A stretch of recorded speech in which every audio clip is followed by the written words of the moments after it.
Each and every day, enjoy the Simple Six menu at Subway. An entire made-for-you meal featuring one of 6 6-inch sandwiches like the Italian BMT or Black Forest ham, with any bag of chips and a 21-ounce drink, all for only $6. Subway. Eat fresh. The BS Report is a free-flowing conversation that occasionally touches on mature subjects. The BS Report. The BS Report with Bill Simmons.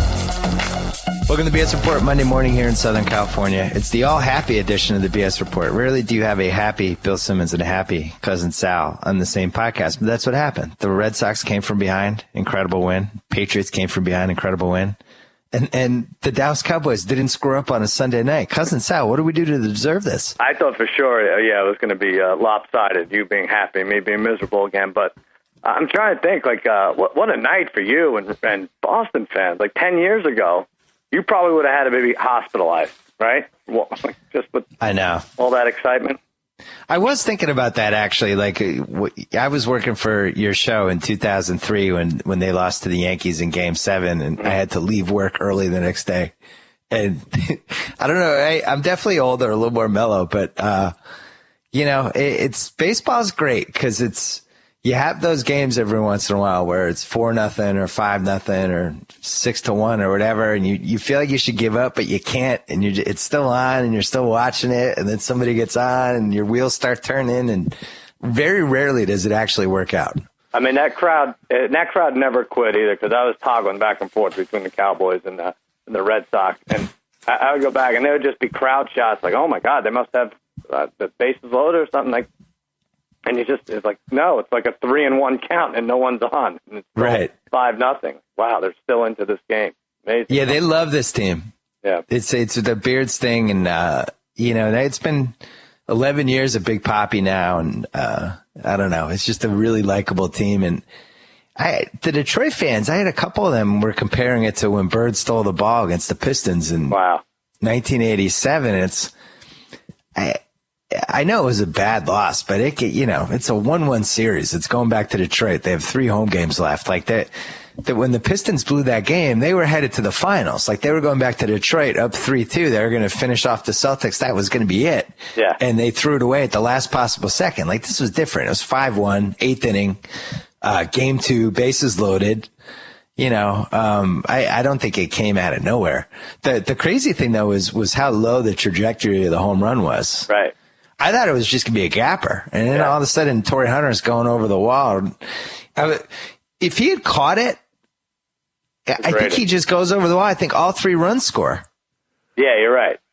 Because he's just lying unconscious in the bullpen as guys are running around the base. So it would have been 5-4 either way. It would have taken another 10 or 15 seconds. But, I think just the way you guys celebrated afterwards, and normally I was all right, relax. You still have not only, you have 3 more games to win this series and then 4 more in the World Series. You're 7 games away. You don't have to follow the walk-off all the way to second base. But I think it's going to work the other way. I think you may have convinced the Tigers that they're done.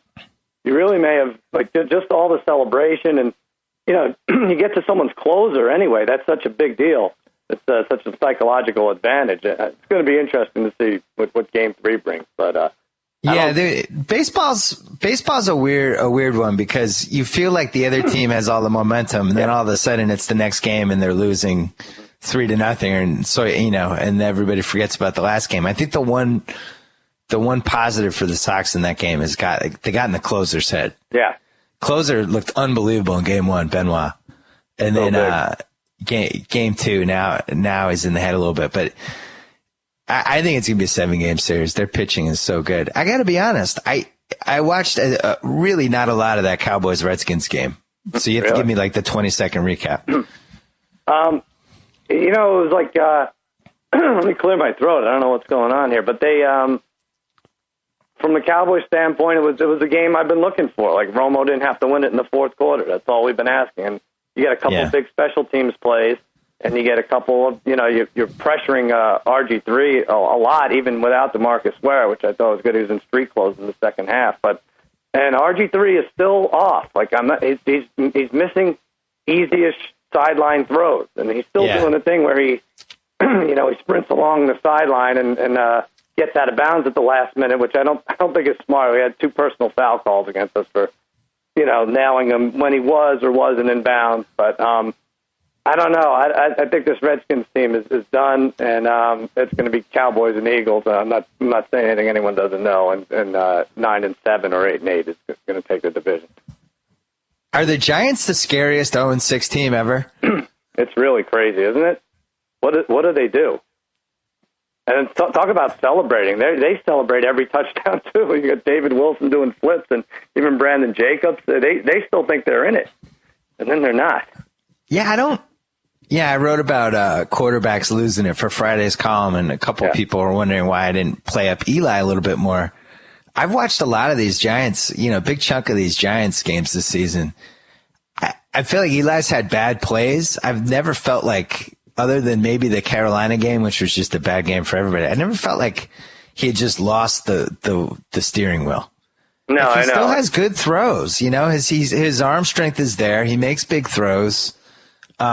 It's a respectable 15 interceptions if you could classify it as that. Well, think about it though. They have no offensive line. They have no running game at all. They probably have the worst running backs in the league until Brandon Jacobs showed a little bit of juvenation in that Thursday night game. But the other defense is just going into these games. Kevin Gilbride should have been gone a year ago. Yeah. They know every play that's coming. They know they're going to throw on every down. I don't know. I would trade for Eli. And He's only 33 in January. I would trade for him. But it's always been their defense that's kept them in the games. And these guys like JPP, and it looks like they're just not even going to be in the league in 3 years. I don't know what happens with them. And I guess Euro. Well, he hurt his back. Faster than he was. What's that? Yeah. JPP hurt his back. Yeah. I mean, he could be done. What makes me mad is this is heading toward the Giants getting Clowney. And they would be the perfect Giant, and the Giant fans would just be so fired up about that. And he really would fit into the legacy of great defensive players they've had, and would totally redeem this crap season they're having. If you ask me, the Giants have been Clowney for years. Oh, come on.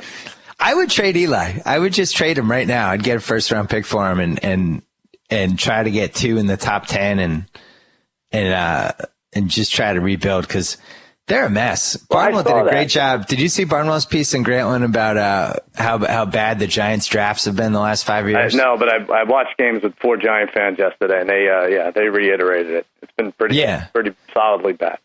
Yeah, and that's the number one way to have your team fall apart. Yeah, just miss 4 or 5 drafts, and you're gonna stink. And I think I agree with you. Like Cleveland, people are scared because he's 33, Eli, but easy 5 good years in him, right? I mean, who are you going to? Can you say that about any draft pick? And if Cleveland's in a tough spot, not to bring them into it, but you mentioned them that could be the fictional trade. But you're under more pressure if you're entering a draft where 8 or 9 potential top 40 picks could be quarterbacks. Don't you think? No matter how many first round picks you have, and especially when you have 2. So I would make the move for Eli, knowing you have 5 good years. You don't know that from any of these other guys. I think the Browns should think about getting them. I think the Texans should think about getting them. I watched football all day yesterday as I prepared stuff for the Bill and Jalen NBA preview. I did that too. I wasn't 100% involved in the 4 games at once because I was doing other stuff, but I was like 88% there. Mm-hmm. The teams aren't that good this year. Yeah. You have your top 5 or maybe your top 4, but when you get into that 6 to 15 range, it's all basically the same team. Like the Bengals aren't any better or worse than Dallas. Definitely. These are all relatively the same teams. And the Browns if you gave the Browns a real quarterback, first of all, they would have won yesterday. Mm-hmm. They'd be 4-2. I think they have a pretty good team. And I think 3 seed, 4 seed is achievable in the AFC. You just have to get hot for a few games. The Browns got a good quarterback. I think they'd be in the mix. Same for the Texans. I agree. I think more than a good quarterback, the Browns need you to not email Lombardi after a double-digit lead saying, break out the Browns. Did I do that? You did jinx them a little bit. Well, I emailed him right after the great Whedon throw. Unfortunately, that was Whedon's last good throw of the whole game. Yeah, right. They're 6-0 in the first half. I've been monitoring this, and I put this in the Grantland blog every Friday. 6-0 if you bet him in the first half. Wow. That's good. He's just not good at football, unfortunately. He's not good. Yeah. He's not good at playing football. That's a problem. Let's go to week 7. I got killed in week 6. I did the same as you. I think we were both 4-10. The Dogs were 8-6 if you include the Giants Thursday. I knew it too. I didn't have enough time to work on it because I was traveling. I had too many favorites, and I was actually sitting there thinking to myself, I should just go the opposite against myself this week, and I didn't. Right. NFC 4-1 against the AFC. Your Tom Brady's Patriots. The only thing spoiling a perfect NFC weekend. But all right, let's start Thursday night. Seahawks Cardinals. Seahawks Cardinals. What do you think? I think it was a deceiving 12-point loss for the Cardinals. I thought they played well in that game. They were in that game. You watched that game? Yeah, I did. And I think it's weird to me because every week we're like, oh, Carson Palmer's garbage, and they win in spite of him or lose close in spite of him. But they do have some players, and that Andre Ellington is going to keep them in games, I think. I know. I've been hoarding him on both fantasy teams, just waiting and waiting. Yeah. And this won't be the week either. Every week he's been going against a good rush defense, but at some point that guy's going to have a big week. The Seahawks, it's funny. I like that Titans team, and with Fitzpatrick, I just couldn't take them in Seattle. But they hung tough. The Titans aren't terrible. I don't look down on the Seahawks for that game. They didn't get the one pick six that I thought they were going to get from Fitzpatrick. I had Seattle. Yeah, I thought he would be worse too. But watching that game, I had Seattle money line in many different parlays, and that play before the half was atrocious. I mean, Seattle should have scored anyway 2 plays before, but. Oh, my God, what do you do? Just here's the ball, and that's such a difference maker. It did look like it had all the makings of this is one of the 2 or 3 games all year where the heavy money line favorite just murders everybody. Yep. Because every stupid play goes against them. That halftime play was ridiculous, but they gutted it out. I do feel like if they played that game 10 times, the Seahawks cover in 8 of the 10. Probably. But I have this is at Arizona. Thursday night, and the Seahawks are in the middle of this stretch where every week they've played a game in a different city and they've been traveling around, and now this Thursday night is brutal. But I had the Seahawks by 7.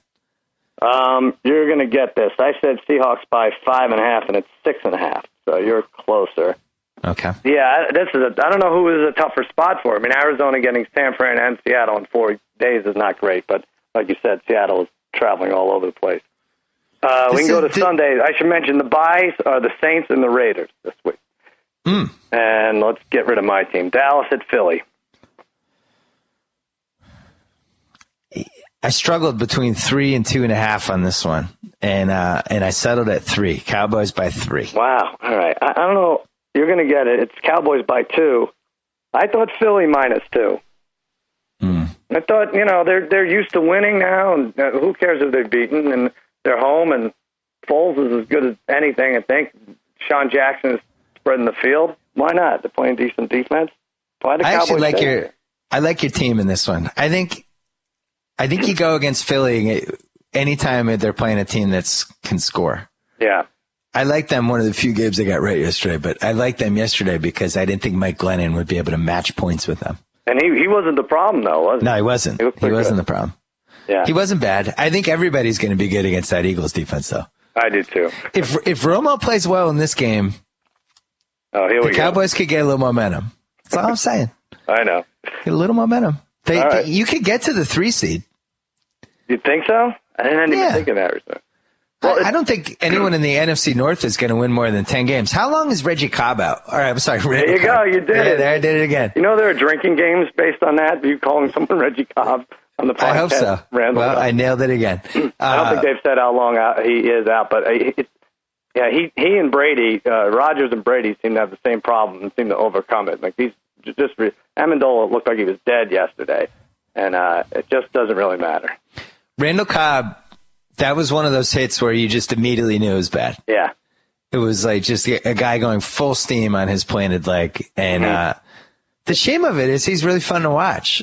I really genuinely enjoy every pass to Randall Cobb. Very athletic. Very athletic. But that long term, that if he's out for a long time, I don't think they can come back from that. Well, and we talked about how much the NFC sucks, but I think it has the two most competitive divisions in the whole league, doesn't it? I mean, you could say the North and West. Yeah, the North and West. You could say the AFC North is competitive because you don't know. Well, the Vikings are awful though. They're bad, but three good teams. And I'm not willing to give you the Bears yet. Really? Yeah, I'm not. I think they've been helped by their schedule a little bit. They're going to be 8-2, and then you're going to have to say it. But the NFC West, no sub 500 teams. You would think that's weird at this point. Chicago's defense is secretly abysmal. Yeah. Yeah. And when they got guys out, you could see it too. Let's keep going. Tampa and Atlanta. Atlanta's another team that you could talk me into just throwing away the season. Like, first of all, I wrote about this on Friday, and then after watching the Chiefs yesterday, they're on their fourth or fifth string tight end. Mm-hmm. Just trade for Tony Gonzalez. Trade him out? What do you mean? Trade him to the Chiefs? Is that what you want? Atlanta's not going to do anything this year now without Julio Jones. Yeah. Cross them off. Just trade Tony Gonzalez, get like a third-round pick for him, and then put Tony Gonzalez back in the Chiefs. What a great story that would be. That would be great. I love that. I think it's hard for teams to trade Tony Gonzalez. He seems to be such a nice guy, and it would have to be what he wants. Atlanta should be in full tank mode because they weren't good anyway. But without Julio Jones, that's a 6-win team. I had trouble picking this line. I had the Falcons by 3.5. Oh yeah, you sure did. I said 8.5, and it's 8. All right, explain that to me. Why are the Falcons good? Well, they have a week off.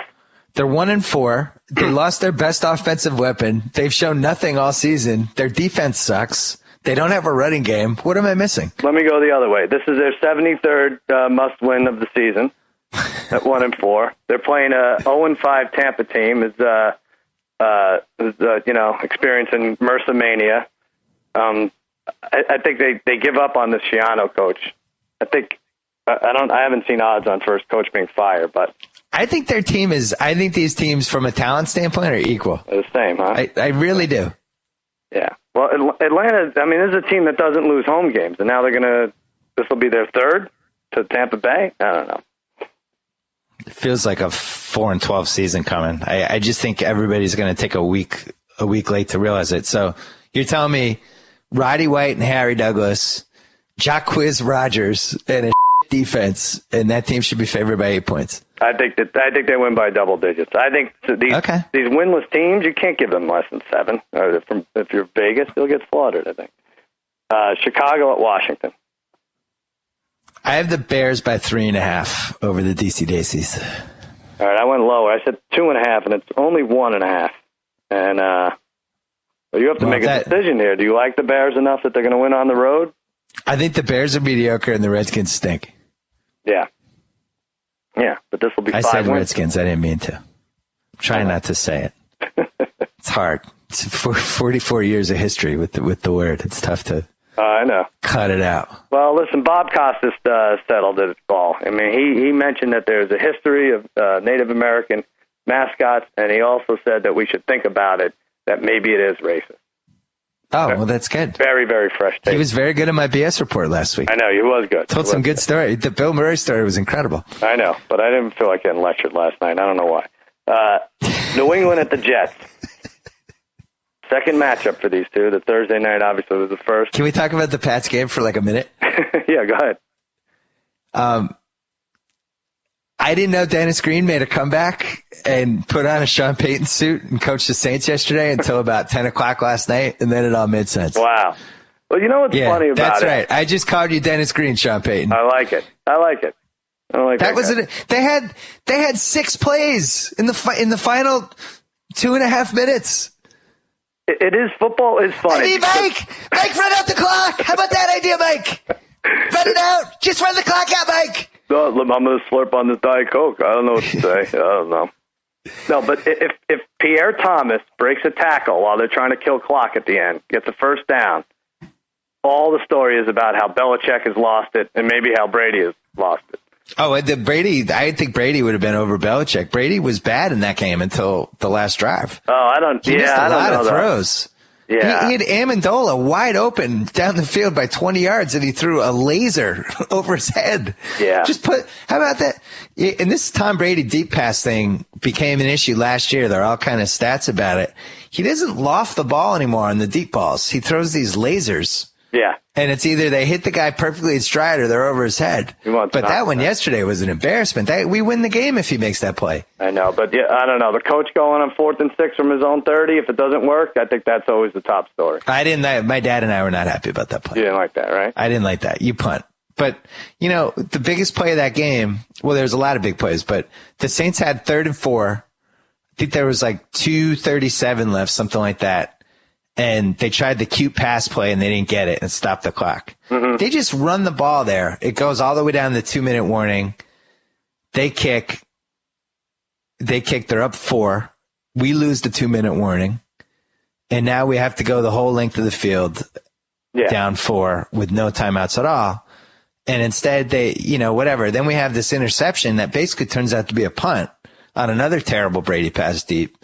But then I just thought from math purposes, I thought it was over. I didn't realize that we were going to be able to get the ball like that. So it was incredible. I don't know if it was a more incredible win or a more incredible loss, but that had to have been the worst loss of the season. My sportsbook contact said the Pats were 10-1 before the last drive to win.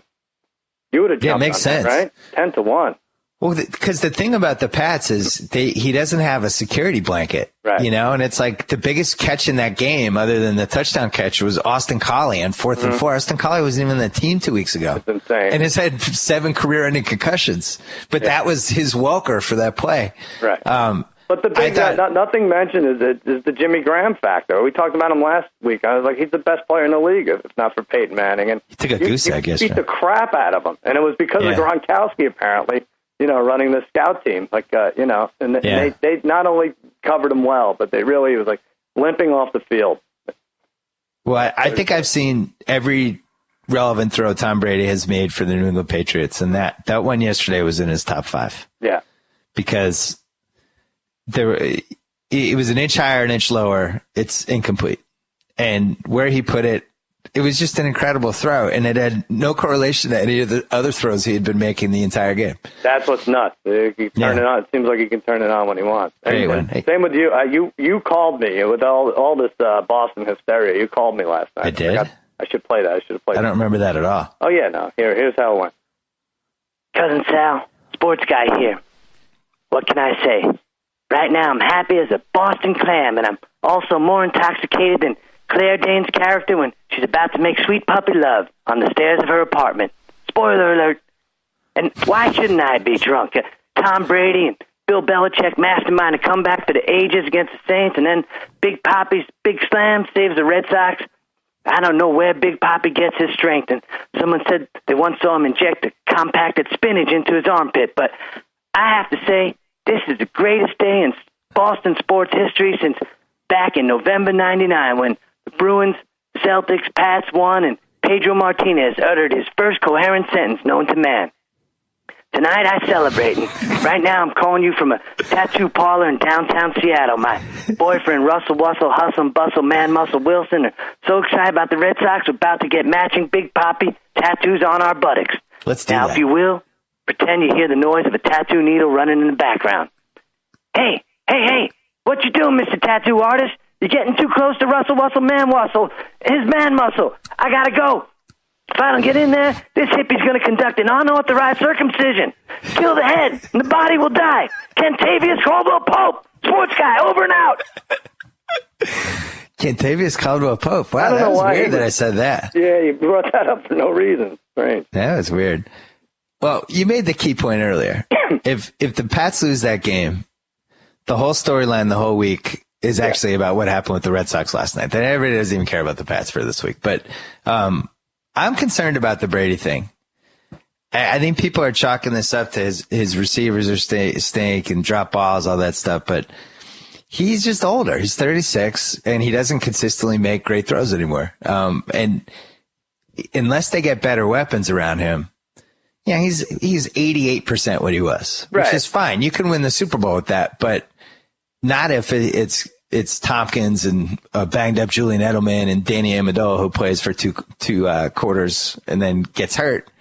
I just think long term I'm concerned. Well, sure, but and he's so great that these challenges they keep putting him up against, these garbage receivers they give him, when he's 38, it's going to get harder and harder. But you saw that thing. It was like all these guys, they haven't even been with him in the last 3 years. Some of them 2 weeks, like you said. When it happened in 2006, he was in his prime, and he moved around the pocket better. He could take off. He was just great that season. He had nobody. He had Rashae Caldwell as his number one guy, and Jabbar Gaffney, and it was a joke. But the good news is, he was fantastic. You're in a weaker division, and you're going to win it. And if you could avoid one of the Colts or Broncos, you got a shot at it. The Wilfork thing was really bad. The Jared Mayo thing. If he's out long term, then you're just going to be able to run the ball up the gut against us. The other thing that the Wilfork, that a friend of mine with the Pats pointed this out to me, my friend Will. The Wilfork not only was the heart of the defense, the key to the defense. All the guys they picked for that defense were based on the fact that they had Vince Wilfork. Mm-hmm. So it's like, all right, we have this run stuffing guy. So now we can have these quick linebackers because he's going to bottle up and we can do all these different things. So, I don't know if people really realize like what a big injury that was. I think they do realize when that Robinson guy, who's not Denard Robinson, is rushing for 10 yards a clip against you guys. Yeah. Maybe that's what they realized it. Sometimes it's not your year. Yeah. Well, anyway. We'll see. What do you think? They're at the Jets. Oh, I have Pats by 3.5. Ooh. I went 6 and it's 5, so I barely win that one. Vegas zone. Yeah. I don't know what to make of the Jets. I thought they were going to win yesterday, and they scored 6 points. No, that was one of the sucker bets. I thought Philly was a sucker bet too, but everyone did have the Jets off a short week, and Pittsburgh had a bye. Maybe we should start looking at those. Can you just text me the sucker bets 20 minutes before game time? I'd appreciate that. They're not hugely swayed in favor of one way, but it does seem they're stayaways. Buffalo at Miami. Buffalo, that Thad Lewis didn't look bad yesterday, and then now he's out. Yeah, Matt Flynn might be involved. Those Bills home games are going to come down to the last drive. It doesn't matter who's quarterback, if it's Thad Lewis or Huey Lewis. Like that's how it's going to be. You might as well take the points if they're home. I have the Dolphins favored by 8.5 points. All right, you just missed this. I had 7, and it's 7.5. That was my initial guess. That line should be higher. Either way, we're teasing them. We love them. Who with though? You don't like Atlanta? We were like Seattle. Nah, I'm afraid of that game. All right, there's more. There's more. Let's keep talking. Maybe this one. St. Louis. Chiefs. We had the Chiefs coming a little bit. Yep. Carolina, I think I've picked wrong every week. Yep. Me too. And I'm starting to really hate them. I have the Panthers by 6 just because I think I think Vegas likes this Panthers team a little bit. You got it exactly. I said 5.5. And that St. Louis Texans game was the shocker of the year for me. You don't hate a team. You don't know how much you could hate a team until they've lost for you twice in consecutive weeks in a 3-team season. You were shocked by that? I thought the Texans were a stay away. Schaub was even before he got hurt. Schaub was a mess, and then they went all dink and dunk in that first half yesterday to try to get his confidence back, and then he ended up getting hurt. I mean, maybe they lose by last-second field goal or something, but to be out of the game that almost happened. That was bad. And I don't feel any different about the Rams because it's hard to even know if the Texans are good. 3-3. I was sworn they were 2-4. 3-3. The Rams? Yeah. 3-3? Every team in that NFC West is 3-3, or you're the Niners or Seahawks. So there's 3-3, but all 3 losses were like 20+. Yeah. Damn. They're abysmal. I think they have some good young playmakers who, that keep them in the game. Cincy at Detroit.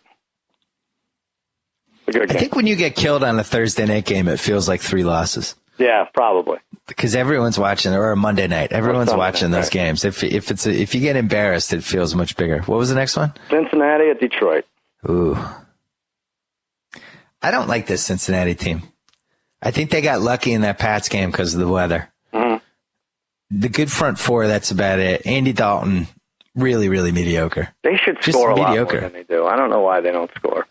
Add them to the teams that should think about trading for Eli, by the way. Really? I have the Lions by 3. He had a good statistical game, though, Dalton, like his first one in a long time. I know, but did you watch it, though? Yeah. It's first of all, he wasn't going against the 85 Bears. Right. I don't know. I'm not a huge fan. He sort of was going against the 85 Bears, but if they played now. If they played in their current state. You get that. I said 3.5. It's 2.5. That's a tough one. No, we split it. We do? Yeah, that was your Cousin Sal math screw up over. No. Hold on. I said 3.5. You said 3, and it's 2.5. Oh, I get it. You get it. I told you I get it. And it's 4-4 going into the ninth game. Wait, so what's the best game there? Not into the. No, we still have 2 more early afternoons. Okay. San Diego at Jacksonville. Oh, yikes! Moral victory of a lifetime for Jacksonville yesterday. I actually would have picked Henne. I would have picked Henne if I knew he was playing. And maybe that's my fault for not researching it. Yeah. But, I had a big difference between Henne and Gabbert. He can get garbage points. Denver's defense isn't that good. It's hard to imagine Vegas took a beating on that game. It started at 28 and it went down to 26.5, and everyone wanted to be a part of the frenzy. And yeah, it's like the Super Bowl. Even though Denver scored in the first 90 seconds, it was never close to covering. I had the Chargers by 6.5 in Jacksonville. All right, you're going to get this. I said 10. It's 7.5. This team loses by double digits every week. Why would you make? I don't care if they're home. Short week for San Diego, maybe. Maybe playing tonight. I like them tonight. I think they win tonight. San Diego. Yeah, I do too. I think they win tonight. I do too. Colts looking ahead to Denver. Houston and Kansas City. Oh boy, here's your second part of the tease. Yeah. Dolphins Chiefs tease. I'm not afraid of TJ Yates. I'm going to say Chiefs by 7.5. I think you get this one too. Yeah, I said 6 and it's 7. Yeah, that's it. That's a tease game, right? Yeah. Chiefs defense is good. Oh man. And Andy Reid, this has been a very un-Andy Reid-esque coaching performance this year. Well, let me tell you, we haven't really had one of those Andy Reid bombshell crazy decisions that screw up a game yet. Let me tell you, because it doesn't matter. Because when you have Bob Sutton, a name I mention every week on this podcast, not really, but he's a defensive coordinator for the Chiefs, and he's doing some wild things. I mean, you talk to these offenses, and they say they haven't seen anything like it with 3 guys shooting the same gap. You think Bob Sutton is going to get some coach play next year? I do think so. I think Bob Sutton momentum. He could maybe look for a house in Tampa right now. It's looking like we think 2 9-0 teams, KC and Denver. It's really possible. Houston, Cleveland, and at Bills. They're double digits in 2 of those games. Well, Cleveland, they're going to have Eli by that point. That's true. That'll be different. Though, I will say with this Houston thing, like this might be the first time fans have inspired a team by being assholes. It is true. For booing. Maybe they'll band together. Maybe. Yeah, and rallying for Schaub, even if he's not playing. But we'll see. I'm torn on this. I don't like booing your own players. Right. The upside just isn't there. All you're going to do is ruin them mentally and make things worse. But on the other hand, as somebody who lived through the Tony Eason experience in the 1980s, you can really pass a point with a quarterback where you do throw all logic and morality out the window, and you're just so angry at them that you just want to hurt their feelings. And I think the point, and this should be explained to Jonathan Joseph, like, look, it's nothing against Schaub, but we've had you guys in 3-team teasers 2 weeks in a row, and you don't win. That's astonishing. The quarterbacks, hockey goalies, and closers. They can really break fans. Yep. Those are the 3 positions where you hit a point where you just really want them to go away. You're right.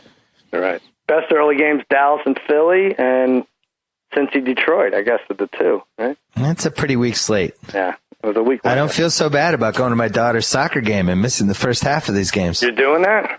Yeah, I got to. Uh-oh. I missed last week. She got a hat trick. Really? Yeah, you can't miss that stuff. They need to be able to put odds on this. 5 goals in the last 2 games. Club soccer. Really? Wow. The Browns. I'm making World Cup plans for 2026. I like that. Or 2028, whatever it is, for Women's World Cup. No, actually, Men's World Cup, too. I'm making plans for both. Who knows? You're going to play in the men's team? Maybe they'll be co-ed. By then. Yeah. All right, late afternoon, San Fran at Tennessee. We should do at some point, we should do a youth sports parent podcast, because I have a lot of thoughts. Oh, yeah. We have stories that we can't really tell on air, but... I think they were playing my daughter on the wing, when it would switch halves. I think they were keeping her on the sideline away from me. Really? Because they knew I was instructing her too much. Yeah. Listen, you haven't experienced life until you follow the referee back to his Prius after a 8-year-old flag football game. We're doing a youth sports podcast at some point. It's got to happen. We'll do it. Yeah. All right, San Fran at Tennessee. I may or may not have told my daughter that I would take her to Game 4 of the Dodgers Cardinals series if she had a good soccer game on Saturday. Wow. Yeah, I bribed her. So I have to bribe her every week. The Dodgers could be out of it. Even though it's 4-7, it could be done. I stand by it. She had a hat trick. It was great parenting. That's good. This is terrible. What's happened to us? San Fran at Tennessee. San Fran at Tennessee. I have the Niners by 6, and that's another tease for us. No, you're going to get that. I don't know why I went low. I said 3, but I guess it's all the quarterback going into another monster defense, right? You think? I don't know if that's a monster defense, though. Yeah. It's not as good as they were last year. Yeah. That Tennessee team, they hang tough. They really do. It's a good team. It's a good team that if Locker didn't get hurt, I think could have won that division potentially. Yeah. It makes me think the Chiefs, the way they sort of handle them, are much better than we want to give them credit for. What did you think of I wrote a thing, you probably didn't read it, about Andrew Luck, who's really the runner-up MVP right now. I saw that 1-10, the odds. He was 30-1 to win the MVP on Friday, and Manning was 1-10. Mm-hmm. But it's just one injury. You take the combination of those two odds, the odds of Manning getting banged up and missing 5 games are better than 40-1 or whatever. Right. And plus, that gap shrinks if the Colts win tonight and somehow. Colts have to win tonight. I think this is a really important game for Andrew Luck tonight because he's already on the map, but this could be one of those, hey, everybody, I know we're talking about all these other dudes, but just remember to include me in the conversations, please. Wow, that's a really good impersonation. Thank you. Yeah, you're working on that. No, his voice is more like this. He's got one of those Andre the Giant voices. Andrew the Giant. Baltimore. That's a good nickname for him.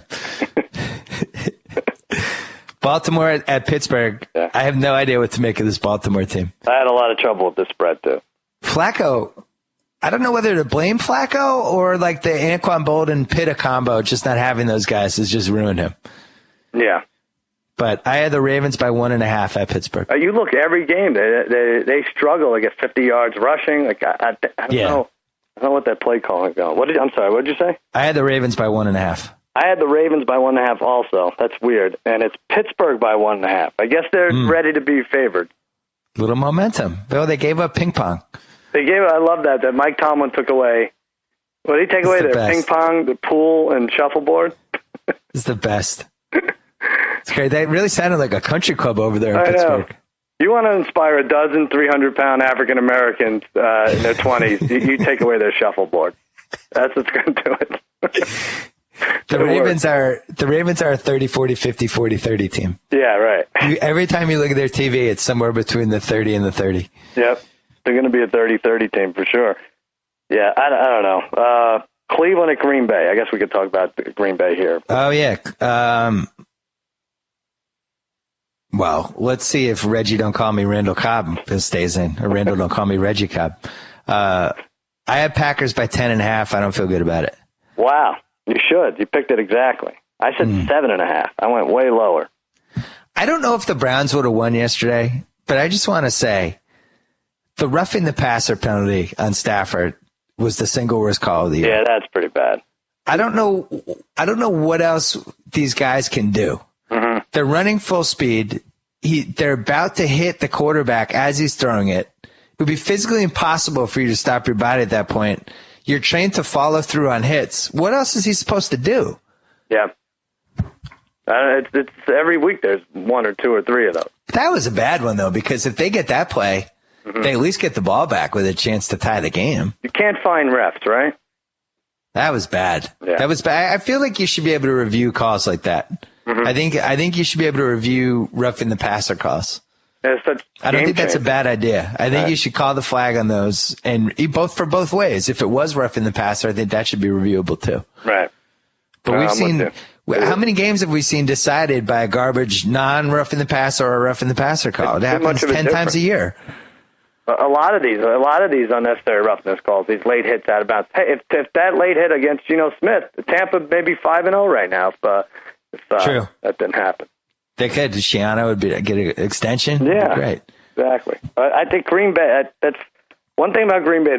Rodgers is always good for like a 60-yard completion, no matter who it's to. The receiver streaking down the sideline.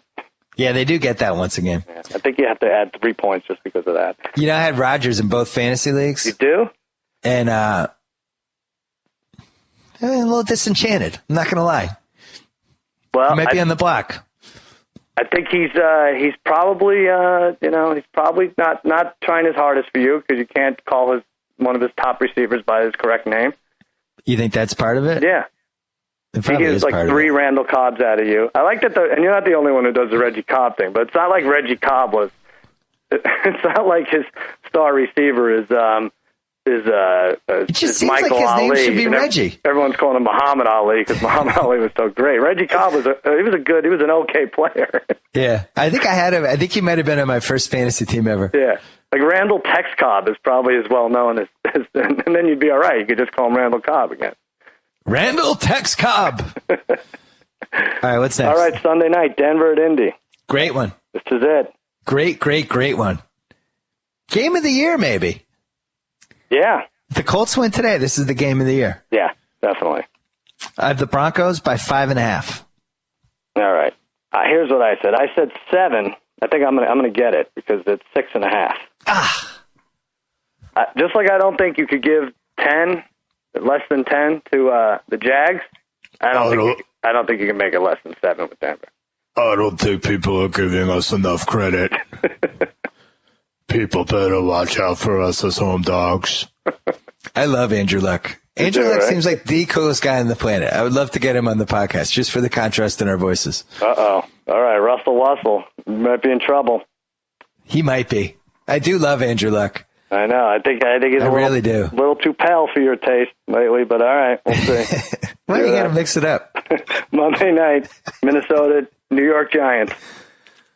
I think you won this week. Let me see, 6, 7, 8, 9 to 3. Yeah, you've been dispatched. I'm awful. All right, so we're 3-3-1 after 7. This doesn't matter.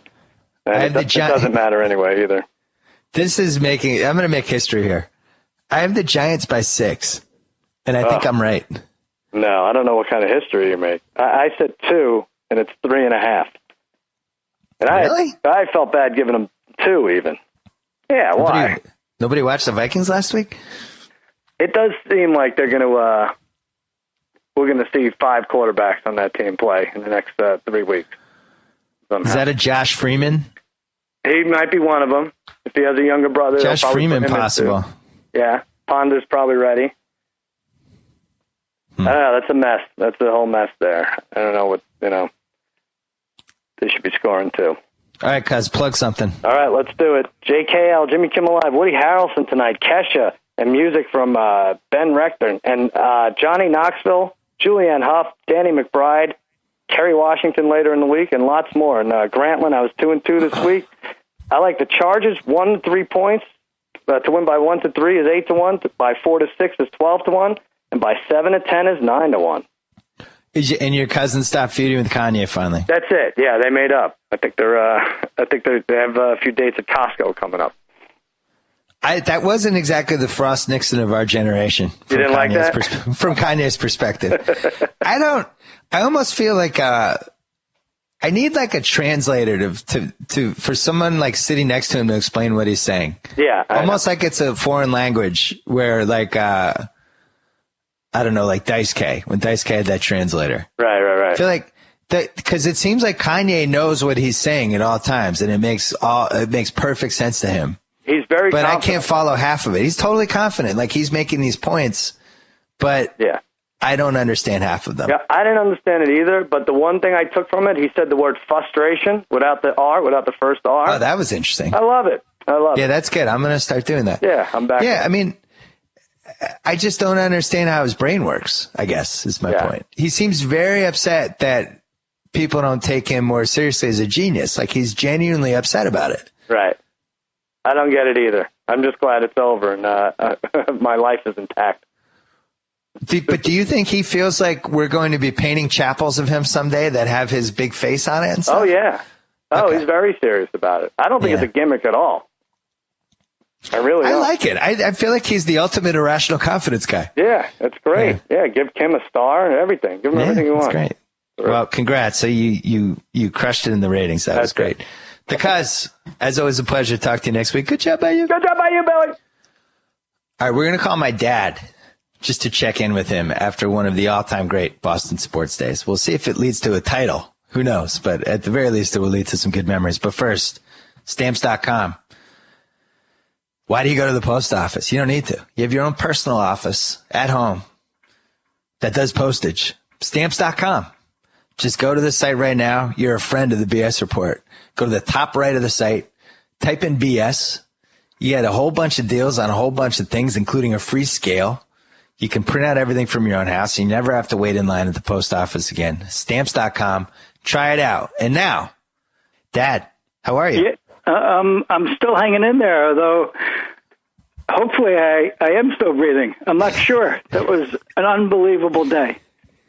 What was the more improbable comeback, Pats or Red Sox? You know, it's funny you ask, because I've had that same conversation with 6 or 7 people this morning. I think the Patriots. When I think about both games, of course, like you, although I think you move around a little bit, I was in the same spot on the couch for 8 hours straight, afraid to move, because if I moved, either something more terrible would happen or I'd miss something fabulous. Wait a second. There's no way that's true. There's no way you could go 8 hours without going to the bathroom. That is true. During timeouts, I might have gotten up and gone to the bathroom. I'm sorry. All right, for game I action. forgot that. So putting aside the 14 times I got up and went to the bathroom, I think the Patriots was the most improbable. So many things happened in that last 4 minutes that made you think the game was over. I mean, I'll give you a quick example. Your Uncle Bob, my brother, who is an avid Patriots fan, turned the TV off when they didn't make that 4th down and they turned the ball over to New Orleans. Oh, on the 4th and 6? He turned it off? He turned it off, and he's never done that in his life. And, of course, everyone in our family is calling him up. You should give him a call later. Pseudo-fan, gave up on the team. He was my first phone call this morning. So, that's unbelievable. And he's as big of a Patriots fan as we are. I know, but if you looked in the stands, and they said it in the paper this morning, the stands were about 40% full when Brady hit the winning pass at the end of the game. So many people had assumed there was no way they were going to win that game. It's funny, when we were up 1, they have the ball after the 4th and 6, and I was hoping we were going to let them score so we'd be down 8 and get the ball back. And then So you were willing to give up a touchdown. In a video game, that's what I would do. So I always think of a video game. But when it was 3rd and 4, there was like 2:35 left. Sal and I just talked about this. And the Saints tried to get cute with that pass play when they really should just run the ball, run it all the way to the 2-minute warning, and then kick the field goal. Yeah, they should have. Yeah, I agree. They certainly should have made sure that the Patriots used all 3 of their timeouts. So then they don't get it. Stops the clock. We're down 4, feeling good. Brady throws yet another terrible deep ball, picked off. And I thought we were screwed with the math, because it was like first timeout, 2-minute warning. You thought they'd have enough time. Well, I just didn't think we had enough time. I thought it was going to be like 20 seconds left and we'd have the ball on our own 30. So I thought the game was over. You would have been right if the Saints had forced us to use that 3rd timeout. But having that one timeout and then the 2-minute warning. That's the thing. I forgot we had the third timeout and the reason we had the third timeout was because they passed on that play. Exactly. And if they hadn't passed on that play, we would have had to use that timeout. And actually, maybe then we could have used the 2-minute warning as a timeout coming back. I forgot about that part. But yeah, so we got to save that timeout because they passed on that 3rd and 4. When they interviewed the New Orleans coach and asked him about why he passed him that play, he said that they were either looking to get the first down and then the game would be over. Or pass interference, right? Pass interference or go in for the touchdown. I mean, obviously that wouldn't have been a touchdown pass, but the first down would have allowed them probably to milk the clock. Yeah, first down ends the game. Ends the game, yeah. You know, I will say, as they were throwing it, I was terrified and was 100% convinced that either was going to be a penalty flag or they were going to catch it. I probably felt the same way as you felt. Just because once Talib went out, it's not like we were exactly stopping them ever. Did Denard stop that pass? I don't remember. Yeah, whoever had great coverage. I think it was Denard. He had great coverage, whoever it was. He had great coverage after he had just, unfortunately, given up the touchdown that put them ahead. Yeah, and I still don't know how he didn't touch the ball on that play. They interviewed him after the game on the Patriots on the local channel, and he said that he'll never forget going up for that ball, and he was 100% certain he was going to touch it and tip it away. Yeah. And he doesn't know what happened. I mean, it was just one of those bang plays. I called you after that game. The frustrating thing about that game was that we should have won it. It shouldn't have even gotten to where it got to. Then we blew it. Then we're headed for a week of Brady's old, Belichick lost his fastball stories, columns, and talk radio conversations. And then all of a sudden the script flipped again. Then the Red Sox came along and just blew them out of the water. Now, I mean, I would say the conversations in Boston today, wouldn't it be like 80% Red Sox, 20% Pats, or is it just like how great the day was? Well, I think it's more how great the day was. Did you watch both games? Did you stay up for the end of the Red Sox game? Did you give up on the Patriots and turn off the TV? I think it's those kinds of conversations. Because what people don't realize is you live in Beacon Hill and you're retired, so you just basically take the dogs for a walk and hope to run into people to talk about Boston sports with. So after a day like today, you're probably just doing a lap. Are you making fun of my new life? Are you just probably taking laps in your neighborhood, waiting to run into more people to talk about the games? How many walks have the dogs gotten today? Like 5? Well, they've gotten a few walks, and there is a coffee shop nearby where I did go for, so far, 2 cups of coffee. Right. I figured. Well, yeah, after you're done here, you can go. Maybe it's time for another one. Yeah. There's more people out there. Unfortunately, the coffee shop doesn't have a bathroom, so that's kind of a problem. I don't remember. You can certainly go back and remember great sports days that had to do with one team. But a doubleheader like that, 2 different sports, so I remembered 2 improbable comebacks. Wow. I remembered one, because I went to both games. The Roberts steal. The Pats played that day in Seattle, or at home. I went to that game. I remember meeting you at Fenway Park. You were coming from the football game. Yep. From the Pats game. Yeah. And that was the Pats when we had that undefeated streak in 2004. So I think that it was like their 20th or 21st straight win. I can't remember. One of the reasons I remember, because I remembered why I didn't know why I wasn't invited to the Patriots game as well, and I had to meet you at Fenway Park. But because I was going with the J-Bug and his friends, and we tailgated. Okay. Yeah, you didn't want any part of that. Okay. But the game itself was boring. And I think I even wrote this in the column about the 2 Red Sox games, which the Pats had reached that stage where they were just really good, and it was almost like there was a degree of difficulty with the fans for getting engaged in the game. We had that new stadium. The Pats you just knew they were going to win, so the excitement just wasn't there. So I think that's why people don't remember that day. But if you just look at it on paper, like Pats and an undefeated streak followed by the Roberts steal would have been one of the great days. The other day I thought of. But was that a close Patriots game? It was one of those. It was kind of close, but it was never in doubt. It was one of those type of games. I mean, obviously, it's hard to not think of the the Red Sox game where they came back and kept the playoff series alive. But it didn't have the second game, though. Didn't have the second game. And obviously a difference was that was a do-or-die game. The other one... You go down 2-0 to Detroit with Verlander pitching tomorrow afternoon. I don't know if we come back. Oh, no, it would have been... Well, on top of it, the offense looked awful. So it was getting to the point where I was starting to wonder if we were going to get swept.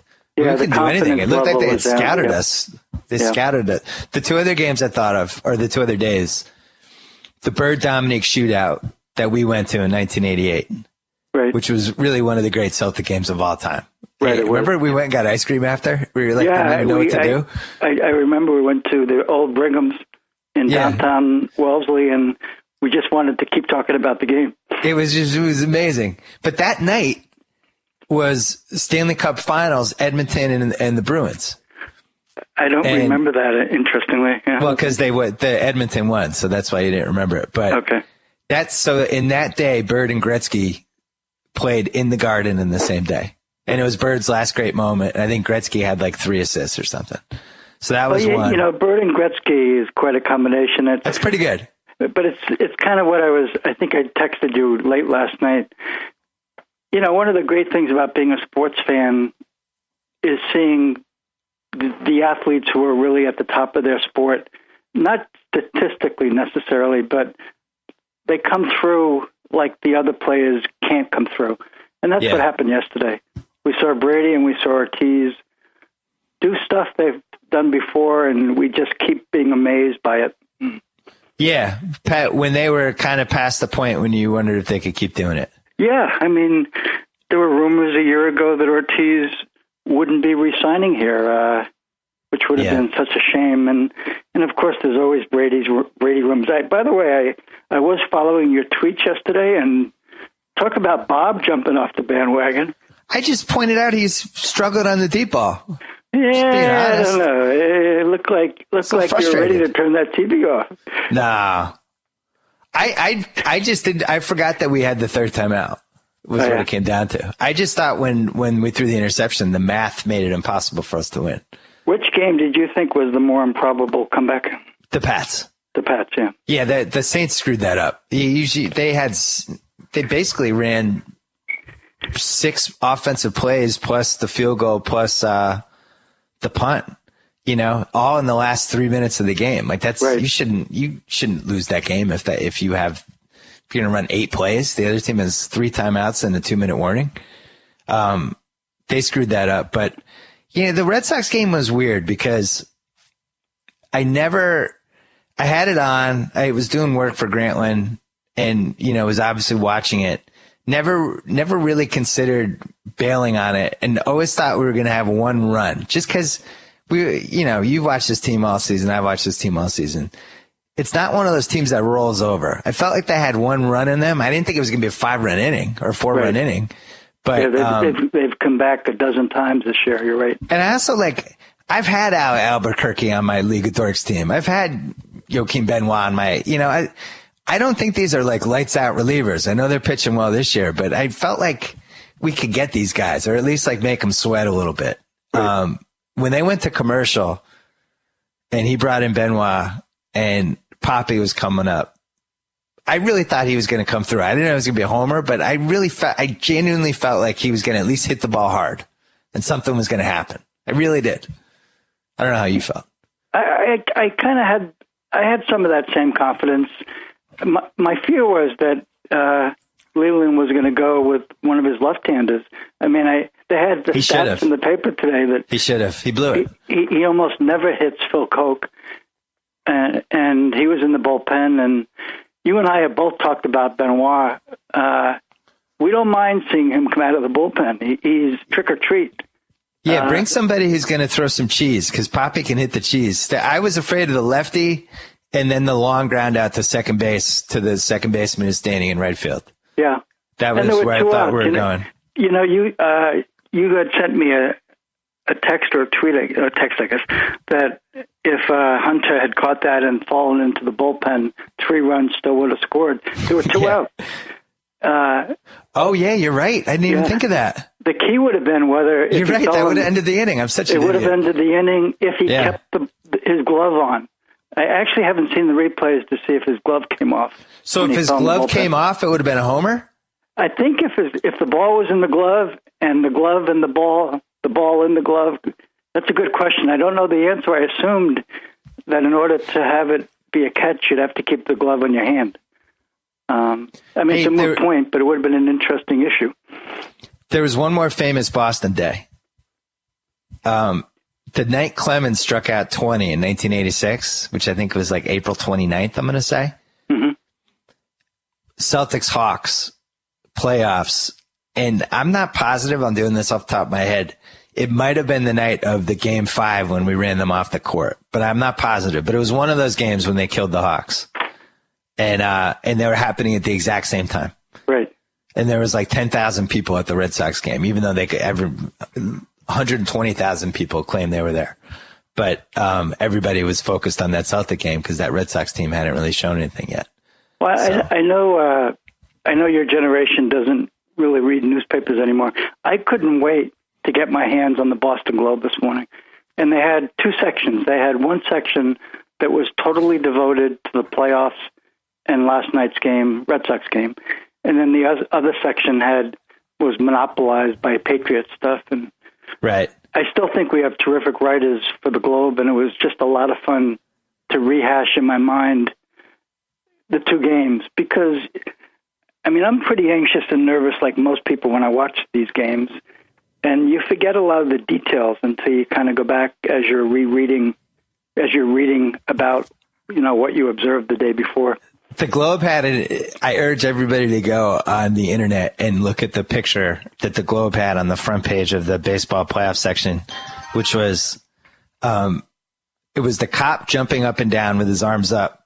And right. Next to him in the photo is Torrey Hunter, just his legs going the other way. Right. It's an incredible photo. I would get that photo framed for my office. That is a great photo. You're right. They should sell that one. That would be terrific frame. The other thing I really enjoyed, you put it on you included it on Facebook as well as a tweet, was seeing Ortiz's home run taken by a fan in the stands. Oh yeah, he was sitting in the third row. I actually went a step further with that. I had about an hour before we taped this podcast, and probably an hour and a half, but. So YouTube has been around from 2004 to 2013. So it's almost been, or not YouTube, I'm sorry, like camera phones, cell phones. That era of people putting stuff on the internet started, I'm going to say 06, 07 on YouTube. So the first fan-filmed Fenway moment that I can remember on YouTube, somebody filmed the Dave Roberts steal from right field, but there's no sound. You just see him steal the base. And then there's that famous one, the Miller hit from that game, then Poppy's game winner, and then Game 5, Poppy had the single against the Yankees. And that's like the first great sports YouTube clip filmed by a fan because it's some guy in third base, right near where we were sitting, first base. So then all the way through. So what we did on Grantland, I posted 10 Fenway YouTube clips filmed by fans. That's a post. You will definitely enjoy that post. Oh, you posted that today? Yeah, it just went up. Okay. So the great one is that gets forgotten is Manny's walk-off against the Angels in 2007. Uh-huh. Remember that one? Grand Slam? I remember that one, yep. He dropped the bat and he had his hands up. It became my Twitter avatar. But so anyway, it's funny to watch the evolution of how these were filmed because initially you have no sound, you have bad camera phones, shaky hands. And then by the time it got to the one last night, the guys in the third row, it was like it was directed by Jason Reitman. So it's a perfect camera shot. He's get the crowd. He comes back. It was like he did a great job. He did a wonderful job, yeah. And it's pretty cool. Not only can you hear the excitement in the crowd, and the noise level was unbelievable, but you can see the people. It was kind of a mixture of euphoria and shock that it happened. Yeah. It was great. Well, the other thing about that homer, it really just seemed like a line drive. When he hit it, I was like, oh, that could get in the gap. I was thinking that might go into that weird spot in right center where it can kind of rattle around. Right. And it just kind of kept going. Then Hunter was flying. It seemed like he had a chance, and then all of a sudden, boom, he misses it. It was amazing. That was an amazing moment. When Hunter went up at first, I mean, you couldn't tell if he caught it or not. Yeah. I mean, that moment was so great. Joe Buck got excited. And then we got to give a special shout out to the other hero of last night, Prince Fielder, who botched the pop up. Oh, first he botched the Iglesias throw, which was a bat off target, but it was a one hopper. Like any first baseman in the league should be able to stop that. It goes by. Well, he didn't really move for it either. It was terrible. So Gomes gets to second base, which he shouldn't have. And then, on that pop up, which he botched, gave Salty the extra bat. And the pop up came before the wild pitch. So the pop up would have put one out. I mean, it would have changed the whole context of the game with one out. He single-handedly got our guy to third base. Right. Although if Gomes was just on first base, they would have put Dave Roberts 2.0 in the game, and he would have stole second. Probably. Yeah. How exciting is Dave Roberts 2.0? I love Dave Roberts 2.0. He's pretty good. He actually had a couple of hits at the end of the season, so. Yeah. I'm not sure he'll ever get in at bat during the playoffs, but pretty exciting when he comes in the game, and he still hasn't been caught. So when you're in downtown Boston today, you can feel it, right? You can feel it, and actually, the couple that walk our dogs that were just here, and he had a Red Sox hat on, and they said, "How did you decide whether you wanted to wear a Red Sox hat or a Patriot hat today?" And he said, "Well, I had my Patriot hat earlier this morning. I'm just going to keep flip-flopping them all day long. Keep rotating them, nice." And that's what the feeling is like here in Boston. And I'm still not sure if we get out of this playoff round. I told Sal this. Like some Detroit fans were comparing this a little bit to Bird Steals the Ball, and I feel like this is a different series. Like first of all, there's 3 games left in Detroit. It's only 1-1. We only had offense in 1 inning of the first 18. And we have Verlander coming. But I think, confidence, mojo. You're hoping. The one thing we know for sure is the closers, it's got to be in the closer's head a tiny bit now. Right? It's the one thing we know for sure. Yeah, I mean, maybe he'll be fine, but he was really locked in, it seemed like, and that might have jostled him out of that a little bit. It's not like that team's had the same closer. Leland bring him in for a 4-out save again. That was like he did last night. I can't. Are we sure there was a good reason why he didn't? Like there was there a reason why he didn't bring in the lefty? Yeah, they asked. Did he use all of them? They asked him after the game, and he said that he hadn't been in a meaningful, intense pitching moment for quite a while, and his closer Benoit had been good all season getting lefties out. Obviously, that was the first question he was asked. Why didn't you bring in the lefty? If we could get Napoli going in at any point over the next 3 weeks, that's the last piece. Yeah, it's been hard because, he's streaky. As you know, Detroit, their 4 pitchers are all right-handers. Yeah. So people like Napoli and a couple of other right-handed hitters, it's a little different experience. They're not going to have a chance against the lefty. It's weird though. I still have like crazy confidence in Napoli, even though I know he's like one of those feast or famine street guys. He looks incredible for 4 weeks and then he goes away for a while. So Saltamacchia is a little bit like that too, but I still feel like Napoli is going to be heard from in these playoffs. I've seen him do it before. Their 4 starters are really, really good, but we've beat them before, and I'm hoping Lackey comes out and has one of those vintage Lackey pitching performances tomorrow and keeps us in that game so we can get to their bullpen. More importantly, a likable Red Sox team again. Right up there with the 04 team and the 07 team and the 03 team, which I think gets forgotten. And I think 86 was up there. And actually the 99 team. Yeah, I agree. Extremely likable team.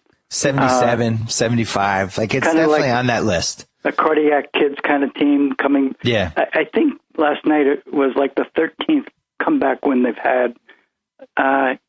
There's no reason to ever turn the TV off because you don't know what's going to happen. Anyway, all right, Red Sox and Pats, one for the ages, 10-13-13.